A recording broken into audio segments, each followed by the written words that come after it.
ఈ దినం అనగా 10/1/2026 సాయంకాలం ఇచ్చాపురం టౌన్ ఎస్ఐ గారు తనకు రాబడిన సమాచారం ప్రకారం ఇచ్చాపురం రైల్వే స్టేషన్ దగ్గర తనిఖీలు నిర్వహిస్తుండగా ఒక వ్యక్తి అనుమానాస్పదంగా తిరుగుతున్న గమనించి అతను ఆప్ చెక్ చేయగా అతని బ్యాగ్లో సుమారు 1.7 kgs గంజా అనేది ముద్దల రూపంలో చాక్లెట్ రూపంలో తయారు చేసి ఉన్నది.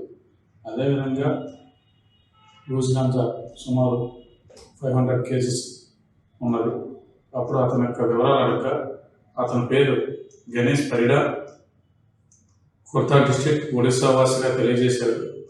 అతను ఈ ఐటమ్స్ని ఒడిస్సాలో గల ప్రభాస్ పాత్ర నాచున్ విలేజ్ ఖుర్దా డిస్ట్రిక్ట్లో తీసుకుని హైదరాబాద్ వెళ్ళేందుకు ఇచ్చాపురంలో రైల్వే స్టేషన్కి వచ్చి రైల్వే స్టేషన్లో రైలు ఎక్కడానికి రావడం జరిగింది. ఇంతలో తనిఖీలలో పట్టుబడ్డాడు.